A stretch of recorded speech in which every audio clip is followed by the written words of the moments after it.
The Carolina sun beat down on the worn-out track, the smell of dust and sweat hanging thick in the air. Emily Rhodes was running, not for a medal, not for applause, but for the feeling of freedom that came when her legs burned and her lungs screamed. She pushed harder, faster, until the blur of the finish line met her stride. Her teammates cheered from the bleachers, but Emily barely noticed. The rush wasn't about victory. It was about proving something to herself.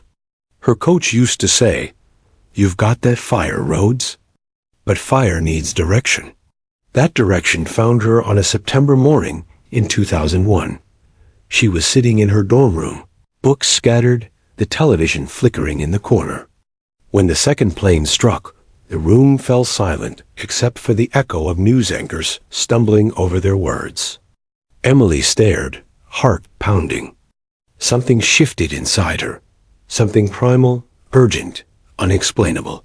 By evening, she had already made up her mind.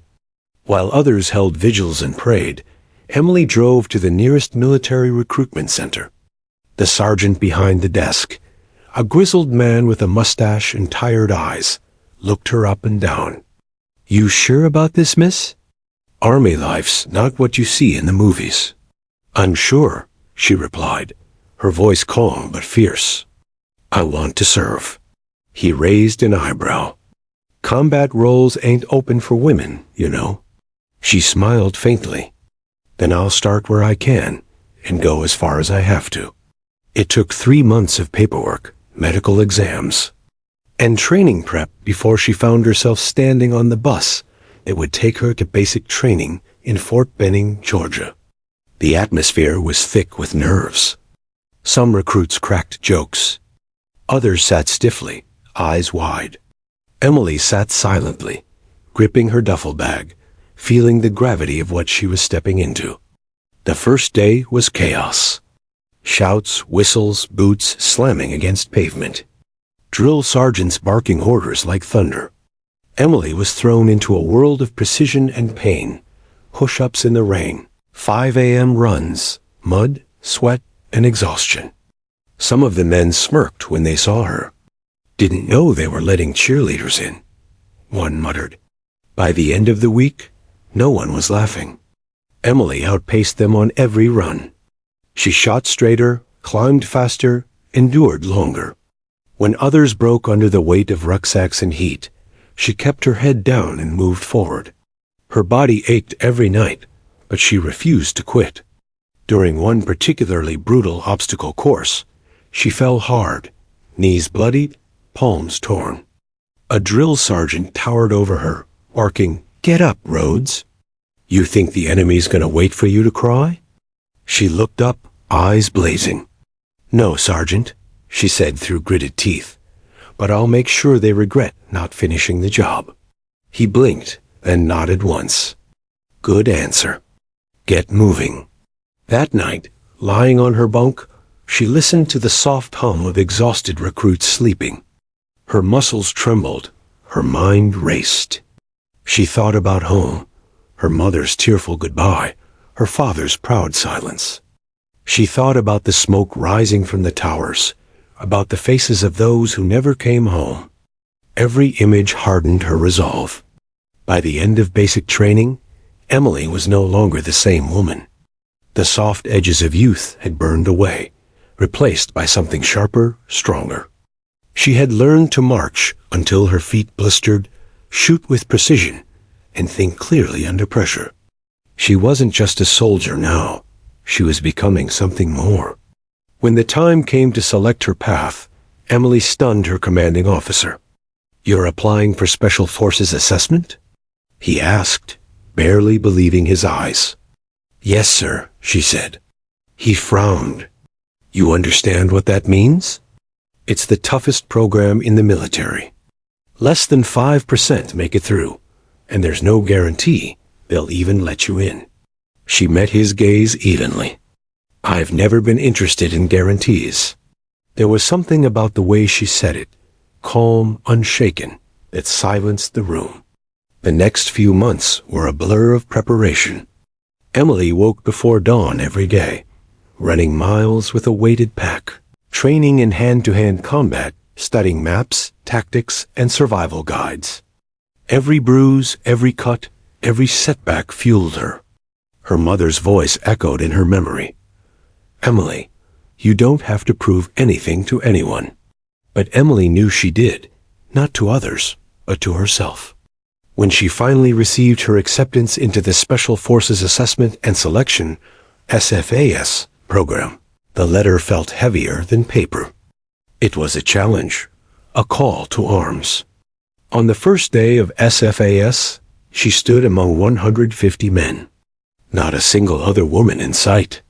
The instructors made no special mention of it. They didn't have to. The stares, the whispers, the raised eyebrows said it all. During the first 48 hours, they ran obstacle after obstacle. Long-distance marches, log carries, blind navigation through dense forests. The mission was clear: break their bodies to reveal their minds. At night, she collapsed onto her cot, her uniform soaked through with sweat. Every muscle screamed in pain. But beneath it all was that same fire, the same spark that had carried her since that morning in 2001. One night, a storm rolled over the camp. Rain poured, lightning flashed, and the temperature dropped. Half the recruits huddled under ponchos, shivering. Emily stood in the downpour, face turned upward, eyes closed. She wasn't thinking of the pain or the cold. She was thinking of why she started. The next morning, when the instructors called for volunteers to carry extra gear for a simulated rescue drill, no one moved. Everyone was exhausted. Then Emily stepped forward. "I'll take it," she said simply. The instructor nodded, not in encouragement, but in acknowledgement. By the end of that week, half the recruits had dropped out. But Emily was still standing.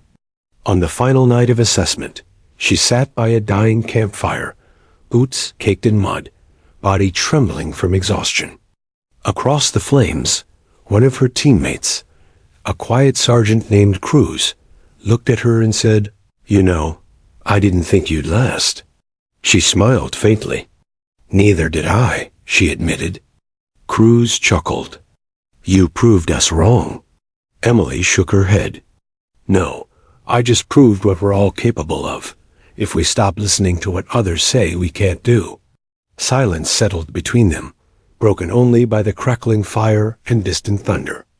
When the results were posted the next morning, Emily's name was on the list, one of only 9 who passed. The announcement was brief, the congratulations even briefer. But as she stood in line, helmet tucked under her arm, she caught sight of her reflection in a puddle, mud, sweat, and determination staring back. She realized something profound in that moment.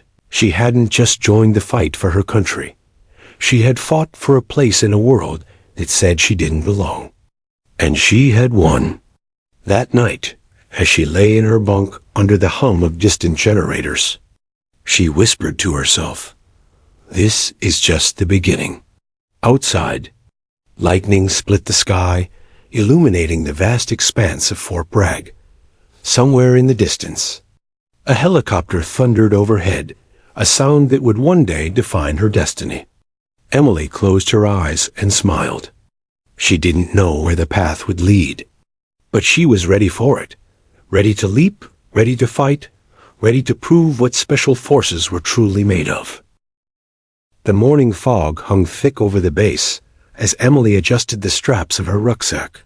The words "Special Forces Qualification Course" were printed in bold across the paperwork she clutched. Around her, the other candidates moved silently, battle-hardened men with steely eyes, their faces marked by years of service. Emily stood among them, smaller in frame, but with a focus that burned like a blade in the dark. No one said much that first day. They didn't need to. Every person there understood what this meant. The Q course was where soldiers were either built into warriors or broken into ghosts. By the end of the first week, blisters had formed under her boots. Her body screamed from the weight of 90-pound packs, and sleep had become a memory. But Emily refused to let exhaustion win. Each sunrise brought a new trial, crawling through mud under barbed wire, rappelling off cliffs, navigating the forest in total darkness. The instructors never smiled, never praised, only watched.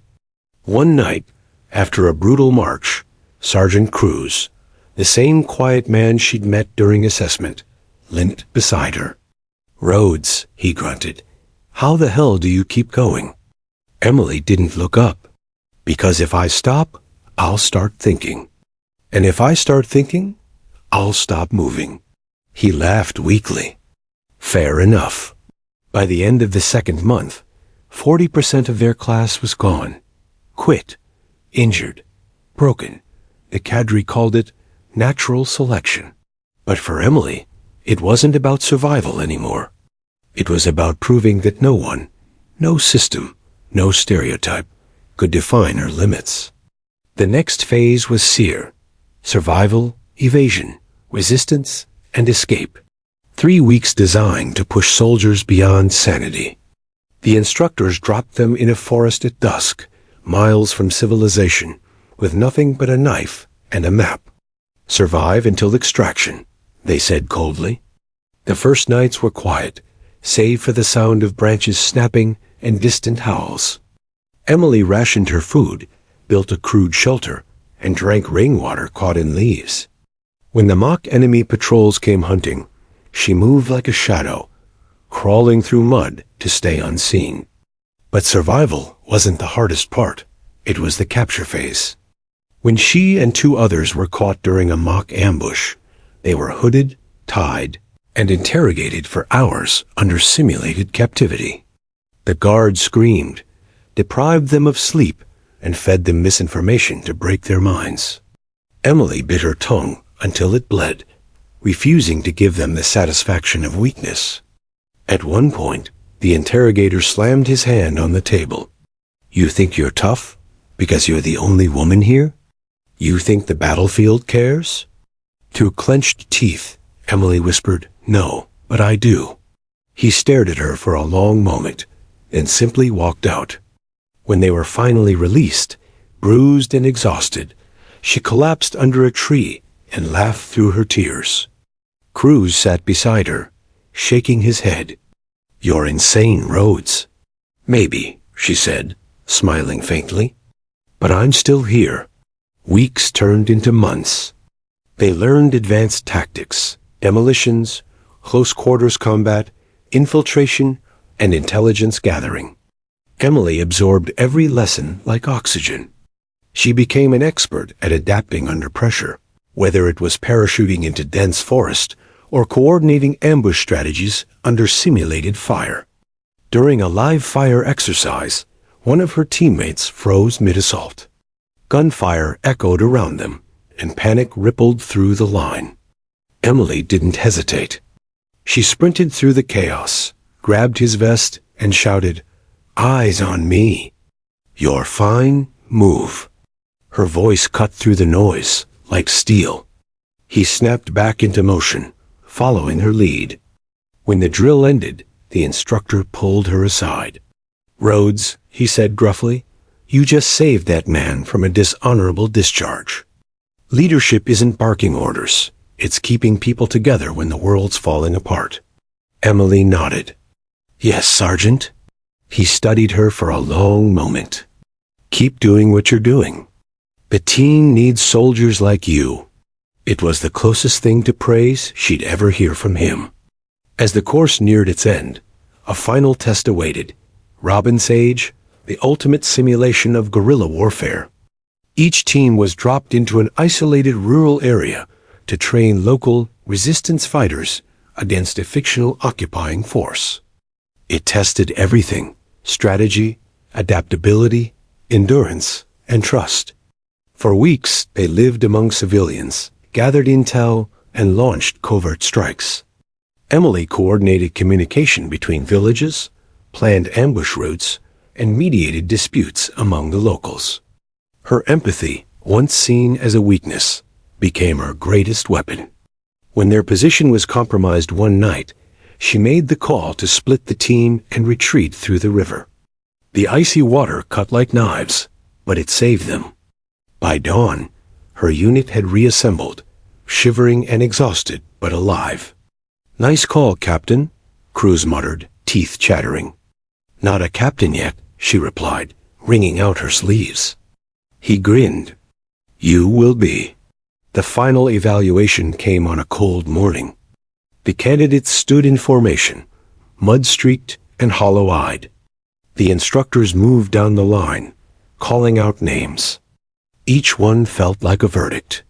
When Emily's name was read, there was no applause, no speech. Just a nod and a patch, the symbol of the Green Berets. For a long moment, she stared at it in her palm. It was more than fabric. It was a lifetime of pain, persistence, and silent defiance woven into one. Cruz stepped beside her, his patch already sewn onto his sleeve. "Told you," he said quietly. Emily smiled, pinning it to her shoulder. "Guess we're just getting started." Back at base, celebration was minimal. They'd been through too much to cheer loudly. Instead, the few who made it gathered in the mess hall, sharing stories over weak coffee and tired laughter. When the commanding officer entered, the room fell silent. He stopped in front of Emily. "Rhodes," he said, voice steady, "you've done something few believed possible. But don't expect the world to applaud. You'll still have to prove yourself. Every day, every mission." "I understand, sir," she replied. He nodded. "Good, because the next time I see you, you'll be in the field." That night, Emily lay in her bunk, staring at the ceiling. The ache in her body was deep, but the satisfaction was deeper. She thought of the journey, the jeers, the bruises, the sleepless nights. She thought of the women before her, nurses, pilots, intelligence officers, who had paved quiet paths through history. She thought of the ones after her, who might now believe they could do more than anyone expected. Outside, rain began to fall softly, tapping against the barracks window. Emily smiled. She had been forged in fire, not the kind that destroyed, but the kind that transformed. Tomorrow, the real world awaited: deployment, danger, and destiny. But for tonight, she allowed herself a rare moment of stillness. The storm outside didn't scare her anymore. It reminded her of who she had become. The cargo bay of the C-17 rattled like a steel drum as it sliced through the Afghan night. Inside, the air reeked of diesel, sweat, and nervous energy. Sergeant Emily Rhodes sat wedged between duffel bags and rucksacks, her rifle resting across her knees. The men around her spoke in low murmurs, half joking, half praying. For most, it wasn't their first deployment. For Emily, it was. Outside the open ramp, a pale strip of dawn hovered over endless mountains. The loadmaster shouted, 10 minutes, and the cabin filled with the metallic snap of seatbelts and gear checks. Emily's heart pounded, but her face stayed calm. She'd spent 2 years preparing for this moment. Now, every muscle remembered what to do. They landed at Bagram Airfield just after sunrise. The blast of hot, dust-laden wind hit like a furnace. Helicopters lifted off in the distance, scattering grit across the tarmac. Captain Vargas, the team leader, gathered them near the hangar. "Welcome to paradise," he said dryly. RAO's a valley called Sadara. Taliban territory. Locals hate outsiders, insurgents run the hills. Our job's to build trust and find intel on a new weapons route. He turned to Emily. "You're our cultural liaison. You'll work with the local women. No one else can." "Yes, sir," she replied. Some of the men exchanged looks, part skepticism, part curiosity. Emily caught it, but didn't react. She'd seen those looks before. They flew out that afternoon in 2 Black Hawks, following a dry riverbed into the mountains. The landscape below looked ancient and scarred 1,000 shades of brown cut by ribbons of green farmland. Villages clung to cliffs like nests.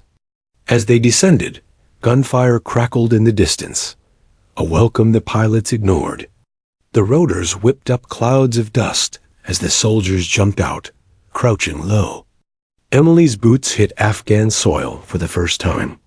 The base camp was a handful of tents surrounded by sandbags.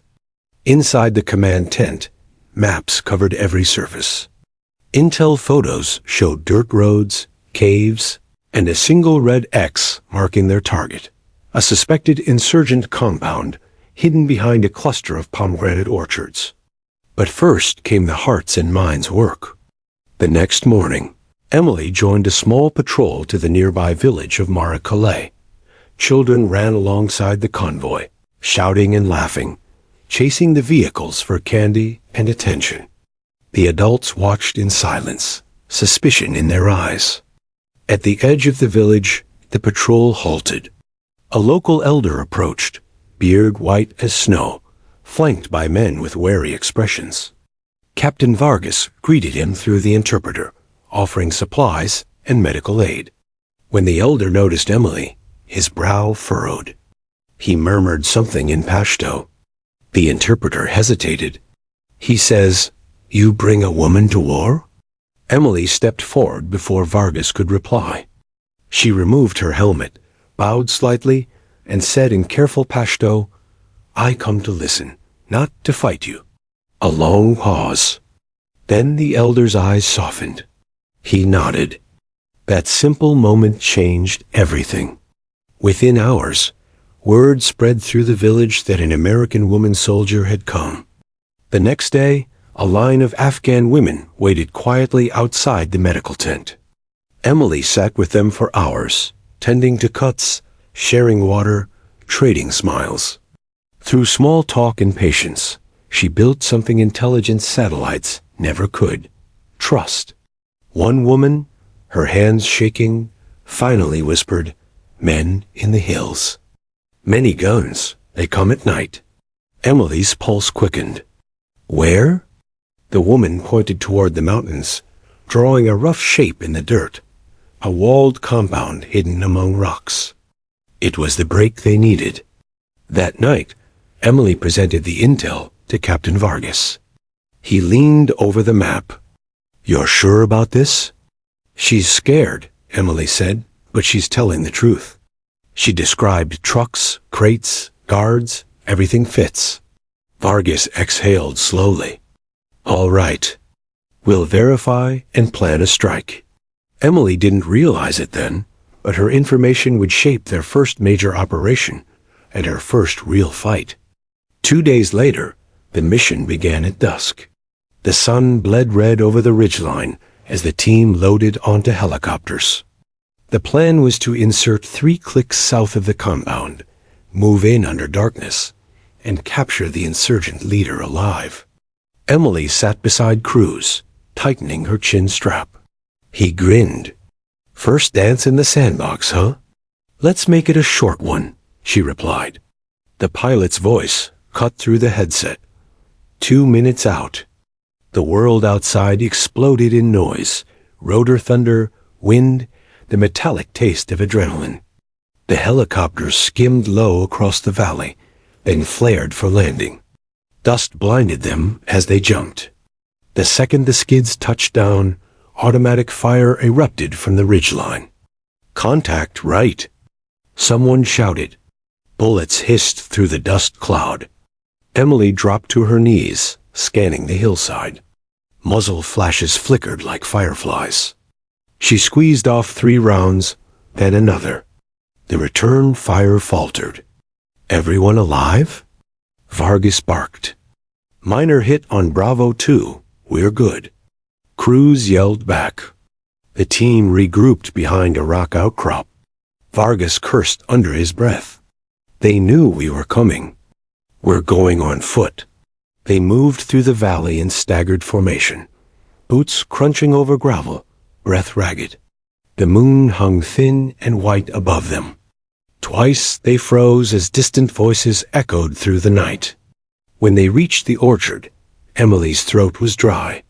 Shadows shifted between the trees. Guards, armed. Vargas signaled silently. The team fanned out. Suppressors hissed. 2 sentries dropped without a sound. They slipped closer until the compound's outline appeared. High walls, dim lights, the smell of diesel. Inside, men shouted. "Go," Vargas whispered. The first breach charge blew the gate inward. Chaos erupted. Gunfire, shouts, explosions of dust. Emily hugged the wall, covering Cruz as he moved to clear a doorway. She fired at a silhouette in the smoke. It collapsed instantly. Then a flash, a grenade skittered across the floor. "Down!" she yelled. The blast shook the room. Ears ringing, she scrambled up, vision blurred. Cruz lay bleeding near the doorway. She dragged him behind a pillar, hands slick with blood, adrenaline flooding every nerve. "Stay with me?" she shouted. "I'm fine," he gasped, trying to sit up. "Finish the job." Emily pressed a bandage to his shoulder, then reloaded. Her training took over. Clear, breathe, move. She kicked open another door, sweeping corners, heart hammering. 2 fighters inside spun around. She fired first. When the shooting stopped, the team's voices crackled over the comms. Objective secure. Leader detained. Outside, dawn crept over the valley. The compound smoldered, smoke curling toward the sky. Emily sat beside Cruz as medics worked, her hands still trembling. Vargas approached, face streaked with soot. "You did good in there," he said quietly. Emily looked at the blood on her gloves. "Good doesn't feel like the right word, sir." He nodded slowly. "It never does." Back at base, the adrenaline drained away, leaving only exhaustion. The report called the mission a success. Weapons seized, insurgent captured, minimal casualties. But Emily couldn't shake the faces of those she'd shot, the weight of the decisions she'd made. That evening, she wandered outside the perimeter fence. The mountains glowed under the fading sun, silent and endless. Cruz limped up beside her, arm in a sling. "You did all right for your first rodeo," he said, half smiling. "I was scared out there," she admitted. "So was everyone," he replied. "Difference is, you moved anyway."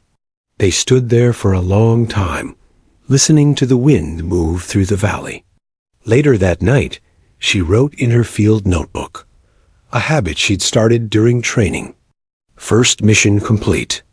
They call it success. I call it survival. I thought courage meant not feeling fear. It's the opposite. It's doing your job while fear sits beside you." She closed the book and looked up at the stars, the same stars she'd seen back home.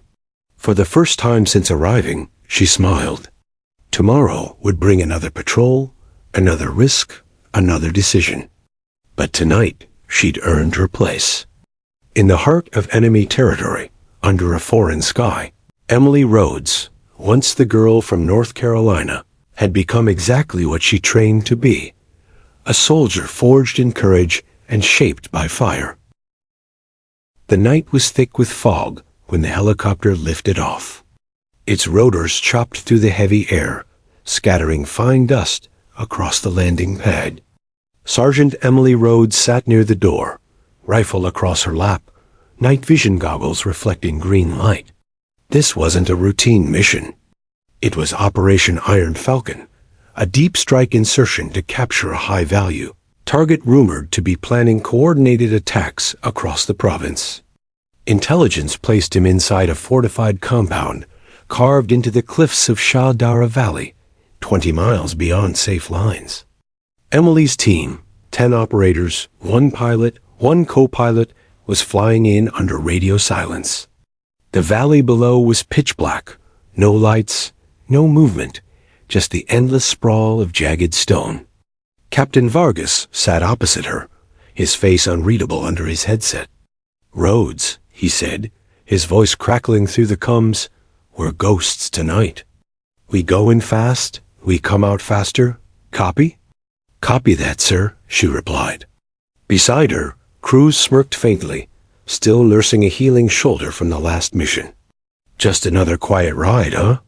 Quiet's not our style, she shot back, managing a small grin. The helicopter banked hard, the pilot weaving through mountain passes. Emily glanced out the open door. Moonlight glinted off distant peaks. Then, just for a second, she thought she saw something, a flash like a mirror catching light. Her gut tightened. Possible reflection. 2 o'clock. She shouted. Before anyone could respond, the night exploded. A streak of fire shot from the ridgeline, a shoulder-fired missile, slicing toward them like a comet. Missile inbound. The pilot yelled. The world turned white. The impact rocked the aircraft sideways, fire erupting from its tail. Sirens wailed, alarms blared. The cabin filled with smoke and panic.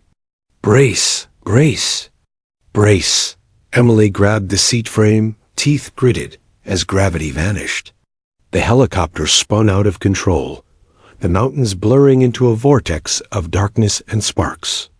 Then impact. Metal screamed as the aircraft slammed into the earth. The world went black. When Emily opened her eyes, silence pressed against her ears. Everything was muffled, distant. The cockpit was crumpled, flames licking at twisted steel. She blinked, disoriented. Her hands were shaking, covered in blood. She wasn't sure whose. The air reeked of fuel and smoke. Cruz, she rasped, coughing. A groan answered from her right. He was alive but pinned under debris. Hang on. She unbuckled, crawled through broken metal, dragging him free as the fire spread. Outside, cold air hit her face, sharp, freezing. The wreckage burned behind them, lighting up the canyon walls. 3 others stumbled out. Vargas, the co-pilot, and a medic named O'Neill. Everyone else was gone. Vargas's face was cut, bleeding. We need to move. That fire'll bring them here. Emily grabbed her pack and rifle. Adrenaline overrode pain. Direction? Vargas pointed east. Extraction's 40 clicks out. No radio, no support. We move fast and quiet.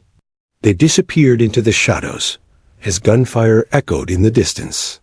For the next hour, they climbed through rocky terrain, half running, half crawling. The desert night was bitterly cold, their breaths fogging the air. Every sound, every shifting pebble, made Emily's pulse spike. She'd trained for survival scenarios, but nothing prepared her for being truly cut off. By dawn, they found shelter in a shallow cave. Cruz collapsed beside her, pale from pain. His wound had reopened. O'Neill worked quickly, tying a pressure bandage. Vargas studied the map. Nearest friendly outpost is here, he said, tracing a ridgeline. But between us and that is about 50 Taliban with home field advantage. Emily's mind raced. We can't outfight them. We outsmart them. How? Vargas asked. She looked toward the valley below, smoke from villages curling upward. We blend in.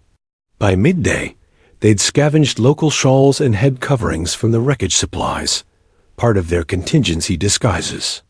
Moving cautiously through dry ravines, they skirted villages, avoiding main trails. Every hour felt like a lifetime.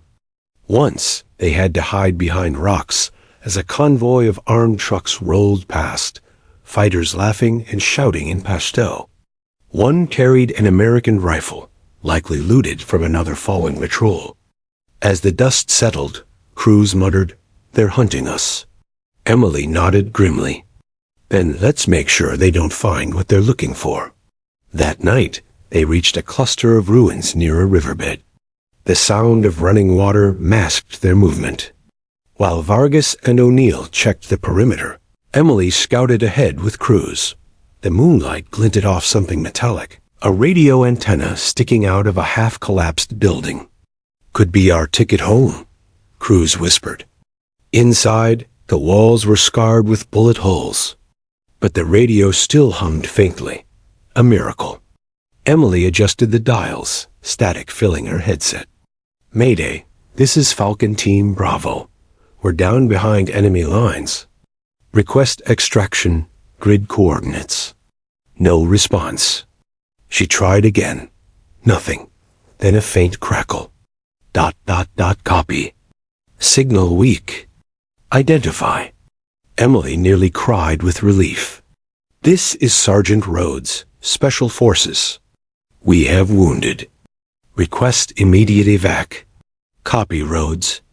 Hold position. Bird inbound at dawn. Stay hidden. The line went dead. They took turns on watch as the night deepened. The wind howled through the ruins, carrying distant voices. Emily couldn't sleep. Every time she closed her eyes, she saw the explosion, the spinning horizon, the fire, the faces of the men who hadn't made it out. She finally stepped outside, staring at the stars. Cruz joined her quietly. You did good, you know, he said. You pulled me out of that wreck. Saved my life. Emily shook her head. I just did what I had to. He smiled weakly. That's what makes you different. You never stop doing what you have to. She didn't answer. The stars blurred through her tears. At first light, the distant thrum of rotors echoed across the valley. Rescue. But almost instantly, gunfire erupted. A dozen armed militants emerged from the ridgeline, firing down toward the ruins. Ambush. Vargas yelled. Defensive positions. Bullets tore through the air, slamming into the stone walls. Emily dropped behind cover, returning fire in short bursts. Dust and debris filled the air. Cruz crawled beside her, grimacing. They must have tracked our signal. Doesn't matter, she said, reloading. We hold until that bird lands. The firefight was relentless. Vargas went down with a leg wound. O'Neill dragged him back. Emily shifted position, firing until her rifle clicked empty. Then she saw it, a militant creeping behind the wall, grenade in hand. She didn't think. She ran. Tackling him, she wrestled the weapon free and kicked him back just as it detonated, the blast throwing her to the ground. Her ears rang, vision blurred. The helicopter's roar grew louder, a Black Hawk swooping in, guns blazing. The rescue team deployed fast ropes, laying down suppressive fire. Emily, half-deaf, hauled Cruz and Vargas toward the LZ. Go! Go! Bullets ripped through the dust as they climbed aboard. The door gunner shouted something she couldn't hear. The ground fell away beneath them, mountains shrinking below. Emily slumped against the seat, chest heaving, body bruised and bloodied. She looked out at the valley they'd survived. Smoke rose where the ruins had been. Cruz leaned over, giving a faint grin. Told you it wouldn't be a quiet ride. She managed a weak laugh. Hours later, at Bagram, the medics whisked them away. Emily refused a stretcher, walking on her own, though every step felt like fire. General Whitaker met them at the hangar, flanked by officers. His voice was stern, but his eyes betrayed pride. Sergeant Rhodes, he said, you just pulled off the impossible, surviving 40 clicks behind enemy lines and bringing your team home. That's not luck. That's leadership. Emily saluted. Just doing my job, sir. He nodded. You've earned more than that. Command's watching you closely. As he walked away, Cruz muttered, Told you you're going to be famous. Emily smiled faintly. Let's just get some sleep first. That night, she sat alone in the medical tent, notebook in hand. Her fingers trembled as she wrote. The helicopter went down. I thought it was the end. But it wasn't. Maybe courage isn't about fighting. Maybe it's about getting back up when everything burns around you. I don't know if I'm ready for more, but I'll be there when it comes. She closed the notebook, staring out into the night. Somewhere beyond those mountains, war still raged, but so did she. And from that night on, every soldier in her unit stopped doubting the woman who leapt from helicopters and led them home. 3 weeks after the crash, the scars were still healing, both on Emily's body and in her mind. The medics had cleared her for active duty, but the nightmares hadn't stopped. Every night, she woke drenched in sweat, the sound of the explosion echoing in her head. Still, she refused to stay grounded. She returned to the range, to the gym, to the routines that kept her sane. The men of her unit noticed. The way she moved with quiet determination, the way she didn't talk about the crash, but never avoided the pain it left behind. Captain Vargas was still recovering, confined to a wheelchair with a shattered leg. When Emily entered the operations tent one morning, he looked up from a table covered in satellite images. "Rhodes," he said, his tone calm but heavy. "Command's giving you a shot, your first solo op." She froze. "Solo op?" Vargas nodded. "Operation Winter Veil, a small team under your lead. Intel suggests a weapons convoy will be passing through the Karangal Pass in 48 hours. Your mission is to intercept, seize, and extract any intel you find." Emily studied the map. The pass was notorious. Steep cliffs, ambush zones, known insurgent hotbed. "Who's on my team?" 6 operators, handpicked. You'll coordinate with a drone feed, but once you're in the pass, you're on your own. She took a slow breath. "Understood?" Vargas looked at her for a long moment. "You've earned this, Rhodes." "You're ready." She nodded, though deep inside, a small, trembling voice whispered, "Are you?" That night, Emily sat alone in her quarters, gear laid out neatly before her. Her rifle gleamed under the dim light. Her hands were steady as she cleaned it, but her thoughts weren't. She opened her notebook, staring at the blank page. "First solo command. Everyone says I'm ready. I don't feel ready. But maybe no one ever does before something that matters." She closed the notebook, clipped it inside her pack, and went to prepare her team. Day of the mission. 430 hours. The cold bit into her skin as they boarded the helicopter. Frost coated the ground, and the air smelled of iron and diesel. Her team, Jackson, O'Neill, Cruz, Taylor, and 2 new recruits, moved with quiet precision. No jokes, no nerves. Just silence and trust.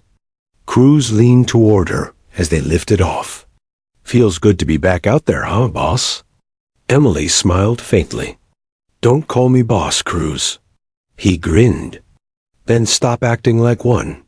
The helicopter rose into the pale dawn, heading east toward the jagged spine of the Hindu Kush. The world below turned from shadow to gold as the first rays of light hit the snowcaps. Over the headset, the pilot's voice crackled. 10 minutes to LZ. Emily checked her rifle, then glanced at the map. The convoy route cut through a narrow canyon, a perfect choke point if they could reach it before dawn. "Remember," she said, voice low but firm, "our job's to capture, not destroy. We take one alive, someone who can talk." Her team nodded. The helicopter dipped low, wind roaring through the open doors. 2 minutes out, they jumped into knee-deep snow, boots crunching. The air was painfully cold, their breaths visible in sharp bursts. The helicopter vanished into the clouds, leaving them surrounded by silence. They hiked fast through the frozen terrain, boots slipping on icy rock. The sun was rising behind them, casting long shadows. As they neared the pass, the drone operator's voice came over comms. "Falcon team, eyes up, convoy spotted. 3 trucks, armed escort. Ada 15 minutes." Emily crouched behind a rock, scanning the valley below through her scope. She saw dust trails, faint but visible. Positions, she ordered. Jackson and Taylor, take the ridge. Cruz, you're with me. O'Neill, overwatch with the medic kit. No one fires until I call it. They settled into the snow, waiting. Minutes stretched like hours. The convoy appeared. 3 pickup trucks loaded with crates, fighters perched in the back, weapons glinting in the morning sun. Emily's heart thudded. Hold. The trucks slowed as they approached the choke point. Now, gunfire erupted. The first truck's tires exploded, flipping sideways into the canyon wall. The others swerved, panic spreading. Move, Emily shouted. Her team surged forward. Bullets cracked against rock. Emily fired in controlled bursts, dropping 2 fighters. The air filled with smoke, shouting, and chaos. One truck tried to reverse, but Taylor launched a grenade. The blast engulfed it in flames. Emily and Cruz closed in on the last truck. 2 insurgents jumped out, firing wildly. One shot grazed her arm. She barely flinched. She tackled the nearest man, driving her knee into his chest. Don't move. She barked, pressing her rifle to his neck. He froze. The other raised his weapon, but Cruz's shot dropped him instantly. Got him. Cruz shouted. Emily dragged the captive upright, ripping off his scarf. Who's your leader? Where are the weapons from? The man spat in her direction. She struck the rock beside his head, hard enough to make him flinch. Try again. He hesitated, then murmured, Shipment. Pakistan border. Tomorrow. Emily's eyes widened. This wasn't just a random convoy. It was part of a much larger network. Record this, she ordered. Cruz's camera feed caught every word. Moments later, a new sound sliced through the air, a low rumble. Vehicle inbound from the east. Jackson yelled. Emily turned, a black SUV racing toward them, mounted with a heavy machine gun. Take cover. The SUV's gunner opened fire, spraying the canyon with bullets. Shards of ice exploded around them. Taylor returned fire, hitting the driver, but the SUV kept rolling. Emily sprinted toward the burning truck, ducked behind it, and aimed. One shot, clean and precise, shattered the gunner's skull. The vehicle swerved, slammed into the rock wall, and burst into flames. Silence fell again, broken only by the crackle of fire and their ragged breathing. Status? She called. All good. O'Neill replied. Minor wounds. Emily exhaled, chest heaving. She glanced down at the prisoner, trembling, defeated. Let's move him to the LZ, she said. Drone teams calling for extraction. 2 hours later, they were back at base. Dust and smoke still clung to their uniforms. The prisoner was handed over to intelligence. General Whitaker met them on the tarmac, expression grave but approving. Outstanding work, Sergeant, he said. That prisoner just confirmed a weapons pipeline that's been bleeding this region for months. You've done more than capture. You've exposed an entire network. Emily nodded, exhausted. We did our job, sir. Whitaker studied her. You did more than that. You led. You made the right calls. You brought them home. As he walked away, Cruz clapped her shoulder. Guess that means you're officially the boss now. Emily laughed softly. Guess so. That night, she sat alone under the cold stars again, the sounds of the camp fading behind her. The notebook lay open on her lap. The mission was a success. But I can't stop thinking about how close it came to failing. Every order carries weight now. Every life depends on it. Leadership isn't about power. It's about pressure. The kind that never leaves you. She looked toward the mountains, dark silhouettes against a fading moon. Somewhere beyond them, Another mission was already forming, another risk waiting. But for now, she allowed herself one rare moment of stillness. The wind whispered through the valley, carrying the faint hum of helicopters in the distance, the sound of duty calling again. And Sergeant Emily Rhodes, the woman who leapt from helicopters into enemy fire and led men through hell, closed her eyes, ready for whatever came next. The desert air hung heavy that night, still, dry, and strangely silent. The kind of silence that made seasoned soldiers uneasy. Sergeant Emily Rhodes sat in the operations tent, reviewing satellite feeds from the previous mission. Lines of code flickered on the monitor, coordinates, timestamps, drone flight paths, all routine, except for one detail that didn't make sense. The enemy convoy had changed direction minutes before her team ambushed them. They'd almost been walking into an empty canyon until the trucks suddenly reappeared from another route. Too sudden, too perfect. She zoomed in on the data logs. There it was again, a transmission sent from within their own communications network, just 20 minutes before contact. Not from drone command, not from the base, from somewhere inside their perimeter. Her stomach turned cold. Someone had warned the enemy. She glanced toward the barracks outside. Laughter carried faintly through the night. Soldiers playing cards, trading jokes, normalcy. But now every sound felt suspicious. The next morning, Emily brought her findings to General Whitaker. He studied the data in silence, his jaw tightening. "You're certain this came from our side?" he asked finally. "Positive, sir. The encryption matches our own channels, but the access point was masked. Whoever did this knows our systems." Whitaker leaned back. "If this gets out, morale will crack. We can't accuse anyone until we're sure." "What do you want me to do?" she asked. He looked at her for a long moment. "Find them, quietly. No one else knows." That night, Emily walked through the camp, the desert wind tugging at the edges of her scarf. The soldiers greeted her as she passed. "Evening, Sarge. Nice work on the convoy." Heard commands impressed. She nodded back, forcing a smile.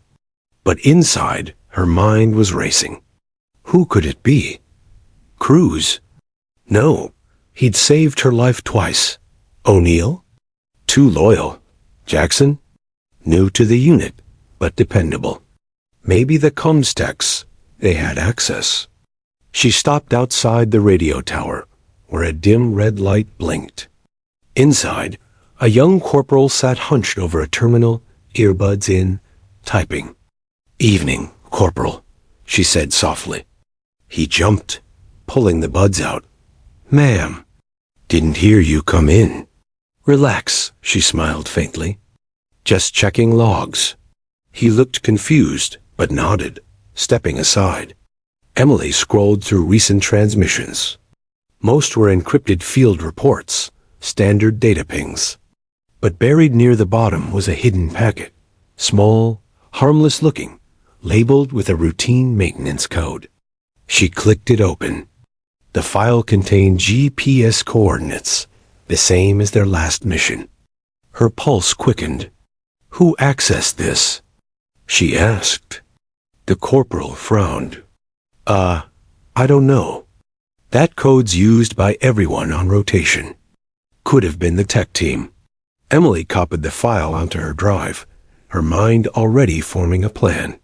If she was going to expose a traitor, she'd need to bait them first. The next day, she met Cruz near the training range. He was tossing pebbles into an empty ammo crate, bored out of his mind. "You look like hell," he said, noticing her tired eyes. "Thanks," she muttered. "I need your help."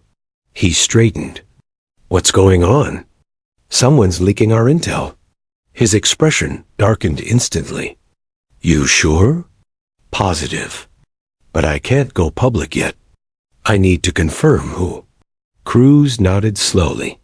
"What's the plan?" She handed him a folded paper. We're going to feed false coordinates into the system. A fake operation. If anyone transmits those coordinates, we'll know exactly who it is." Cruz grinned. "Smart. Dangerous, but smart. Keep this between us," she said. "No one else can know." He tapped his chest. "You got it." That evening, the fake mission, Operation Frostline, went live in the database. It was a simple entry, a supposed weapons recovery in the Northern Valley. No patrols were scheduled. No troops were told. Then the waiting began. Hours passed. Midnight, 1:00 M2. Emily sat alone in the comms tent, eyes on the monitor, heart thudding in rhythm with the blinking cursor. Then, movement. A signal pinged. Outgoing data packet. Destination asked. She traced it, following the encryption trail line by line. And when it decrypted, her stomach dropped. Source, SGT, Taylor, Field Ops Terminal 3. Taylor, her own teammate. The next morning, she approached him calmly during gear inspection. He was cleaning his rifle, humming under his breath. "Morning, Taylor," she said. "Morning, Sarge. Heard command might be rotating us to Kandahar." "You think it's true?" "Could be," she replied evenly. "Hey, can you meet me in the operations tent after breakfast? Need to go over something from the last mission." "Sure thing." Her voice didn't betray anything, but inside she was trembling. When he entered the tent later, she was waiting with Cruz and 2 MPs. "What's going on?" Taylor asked, frowning. Emily stepped forward. "Where were you last night around 0100? He blinked. "Here, I guess. Why?"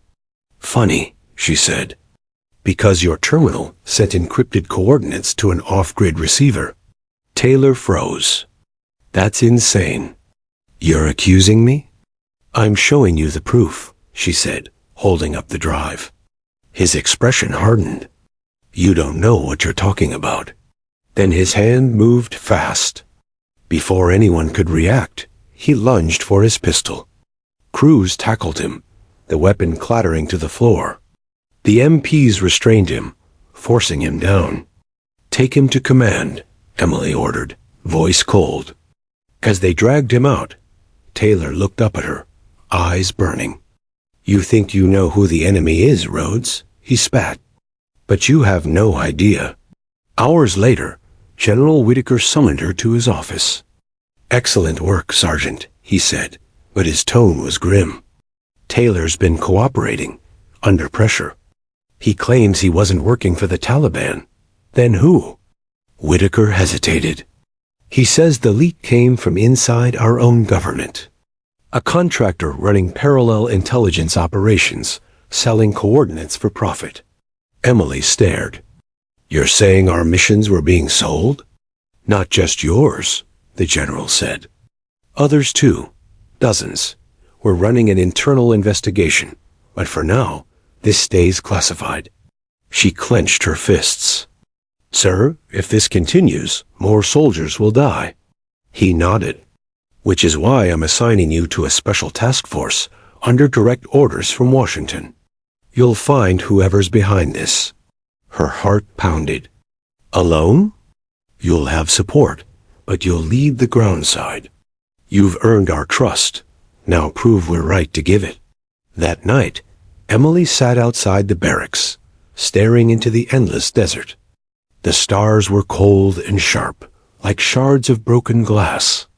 Cruz joined her quietly, handing her a tin mug of coffee. "So, what happens now?" She took a sip, exhaling. "Now we hunt ghosts. Not insurgents. People wearing our own uniforms." He shook his head. "Feels wrong, don't it?" "It is wrong," she said softly. "But if we don't fix it, we're no better than them." She looked toward the horizon, where the mountains met the night. The world felt heavier now, darker. The enemy was no longer out there. It was somewhere within. Later, in her notebook, she wrote, "Trust used to be my armor. Now it's a wound." Taylor betrayed more than orders. He betrayed every soldier who ever believed we were on the same side. Maybe that's the real war, not the one we fight in deserts, but the one we fight inside our own ranks. She closed the notebook and whispered to herself, "Let's see how deep this goes." And in that moment, under a silent Afghan sky, Sergeant Emily Rhodes, soldier, survivor, leader, began the most dangerous mission of her career, fighting the war within. The briefing room was empty, except for 3 people: General Whitaker, a man in a dark suit, and Sergeant Emily Rhodes. The man didn't give his name, just a code name, Agent Cross. He represented an intelligence division, so classified it wasn't listed in any database Emily had ever seen. He placed a thin black folder on the table. "This," he said, tapping it, "isn't supposed to exist. But it does. And it's destroying everything we built." Emily opened it.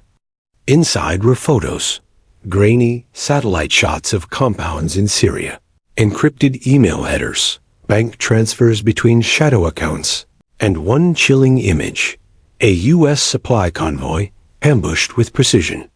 "Those coordinates," she said slowly. "They came from us." "Exactly," Cross replied.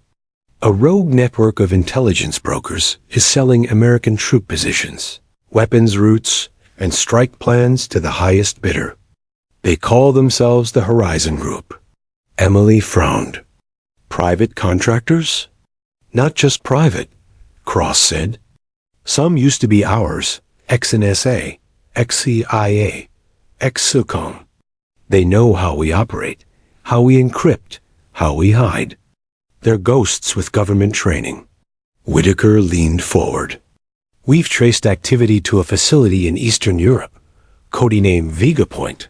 You'll go in under civilian cover, gather intel, and identify their handler." Emily met his eyes. "This isn't a normal op." "No," he said. "It's not. You're walking into a den of traitors who already know what you look like." A week later, Emily was standing in the rain outside a decrepit train station in Košice, Slovakia, a small duffel slung over her shoulder. Her cover was simple: logistics consultant for a defense contractor. Cross's voice crackled in her earpiece. "Your contact is a woman named Irina Markov, former GRU analyst turned informant. She'll get you inside Vega Point." "Copy that," Emily whispered. Irina arrived exactly on time, tall, sharp-featured, cigarette in hand. "You must be the American," she said in accented English. "You don't look like one." "Good," Emily replied. "Means the disguise works." Irina smirked and gestured toward a black SUV. "Then let's meet the devil." Vega Point wasn't a fortress. It was worse, a corporate office park. Gray, sterile, anonymous. It looked like any tech company on Earth, but inside, Emily could feel it. The hum of secure servers, biometric locks, coded chatter over encrypted lines. Irina guided her past security checkpoints, flashing fake credentials. "The Horizon Group operates under the front name Eclipse Analytics," she explained. "They deal in data, not bullets. But their data kills." On the 3rd floor, Emily's eyes caught a map projected on a wall. Red dots blinked across Iraq, Syria, and Afghanistan. She recognized some instantly, U.S. forward bases. Her stomach clenched. "They're tracking us in real time." Irina nodded. "And selling the streams to whoever pays." Emily slipped a miniature drive into the server port when no one was watching. It began siphoning encrypted logs, every transaction, every message. She was halfway through the room when a man approached, broad-shouldered, clean-cut, with eyes that radiated suspicion. "New here?" he asked, scanning her badge. "Yes," she said smoothly. "Transferred from the London branch." He smirked. "Funny, we don't have a London branch." Before she could respond, Irina intervened. She's with me, Victor. You know better than to question top clearance. He hesitated, then gave a stiff nod and walked away.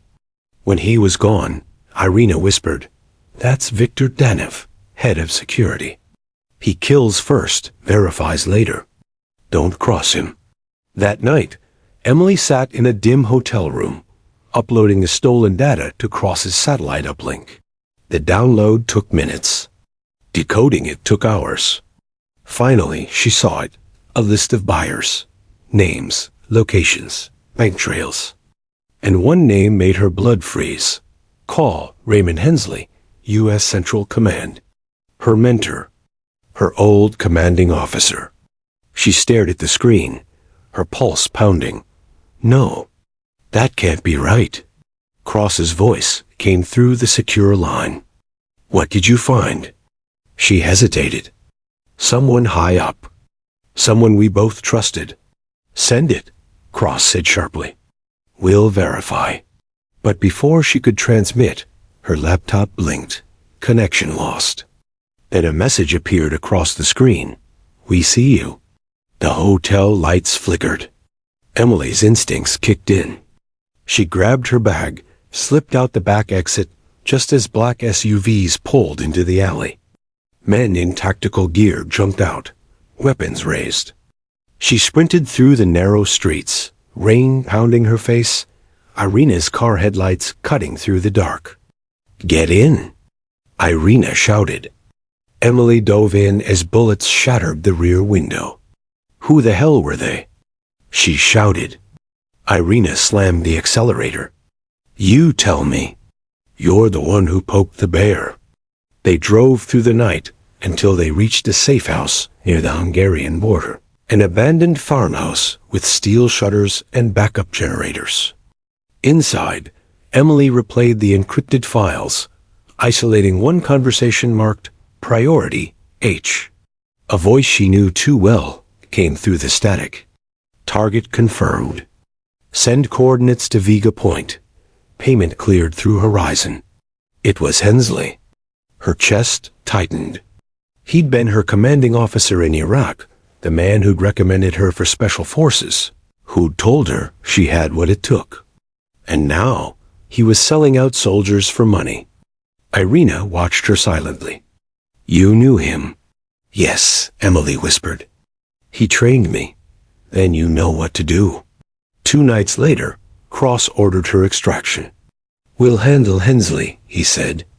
"You've done enough." But Emily couldn't leave, not yet. Not while Vega Point still operated. "I can't walk away," she told Irina. "We shut them down now, before they vanish." Irina sighed. "Then we'll need an army." Emily smirked. "No, we'll just need to cut their head off." They returned to Vega Point, disguised as technicians during a network maintenance window. Emily's stolen passcode still worked, barely. Inside, Victor Danev was alone in the server room, checking security logs.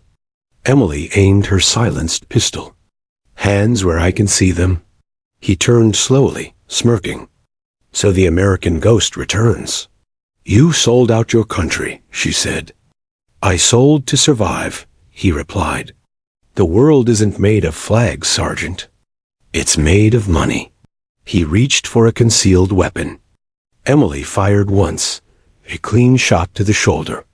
He dropped, cursing. She connected her device to the main console. "Irina, start the purge." Lines of code streamed down the screen as Irina triggered a cascading virus, erasing Vega Point's database. Years of betrayal, gone in seconds. Alarms blared. Red lights flashed. "Move!" Emily shouted. They raced down the corridor as armed guards swarmed in. Bullets tore through glass walls. Irina fired back, covering their escape. They burst into the open, just as the servers exploded in a chain of fire. The night sky lit up in a storm of orange and black. They didn't stop running until the smoke was a distant glow. Hours later, sitting on a hillside overlooking the burning compound, Irina exhaled shakily. That's it, then. Horizon's gone. Emily shook her head. Not yet. Hensley's still out there. Cross's voice came through her earpiece again, calm and cold. We've tracked him to Washington. He's been briefed about your discovery. You've become a liability, Sergeant. Emily stared at the horizon. Then I guess I'll have to deal with him myself. That night, as the flames of Vega Point burned out behind her, Emily finally understood what this war had become. Not soldiers against terrorists, but truth against corruption. The real enemy wore the same uniform she did, and the fight was far from over. The marble floors of the federal building gleamed like a stage, polished and cold. Washington smelled of rain and old paper, statutes and silence. Sergeant Emily Rhodes paused at the top of the courthouse steps. Her uniform swapped for a civilian jacket and plain trousers, the weight of what she carried heavier than any pack. She had not expected the city to be quiet.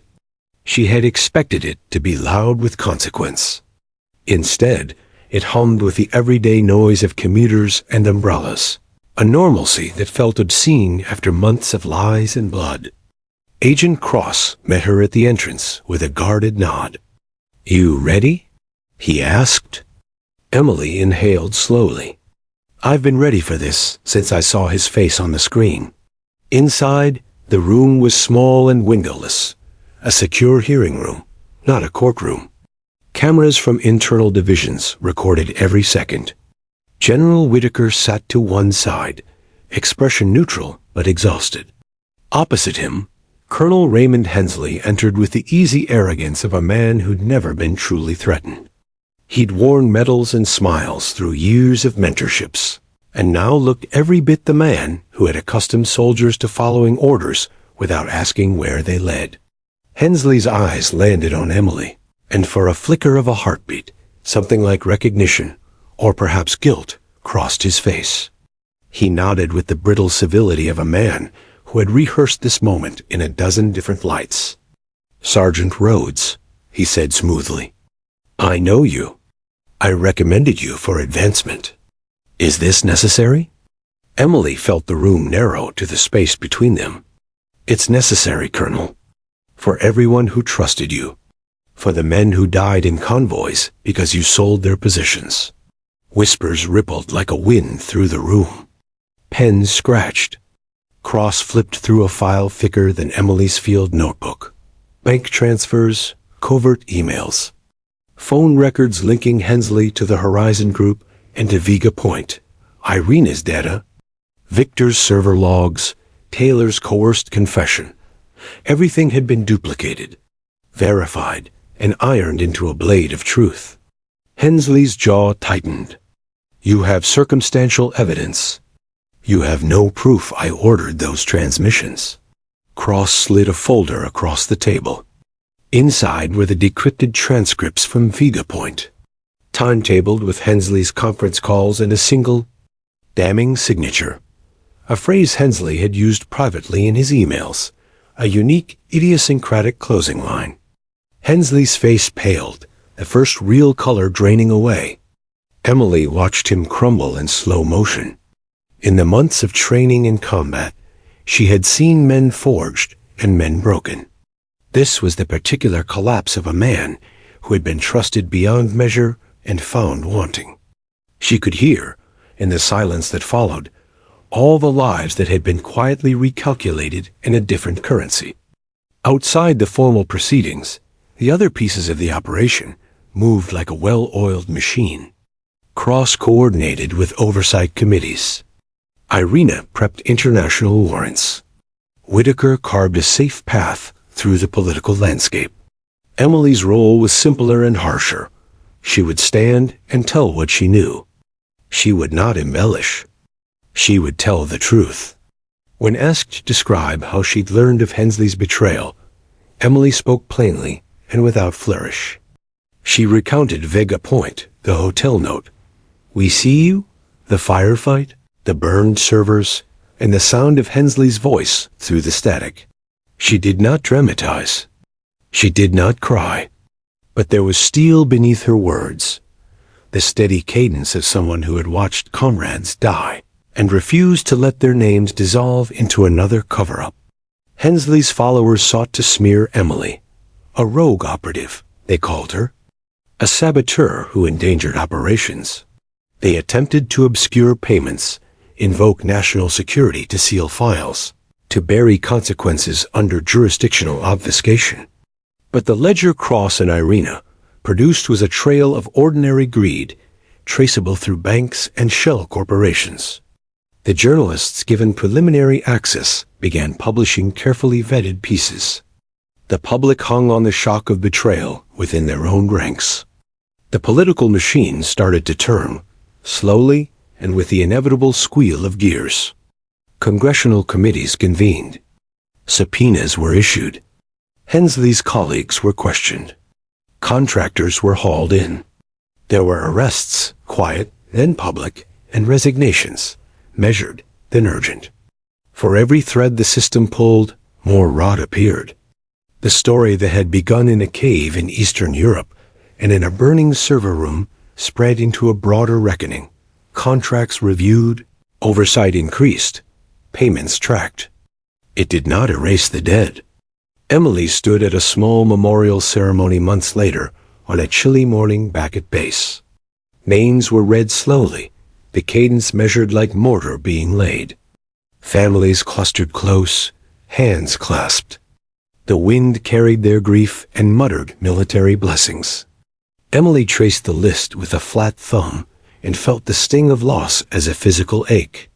She touched the name of a man whose laugh had once broken tension in the mess hall, a man whose boots she'd tied on a rainy night in Kandahar. It remained a small, unfixable rupture.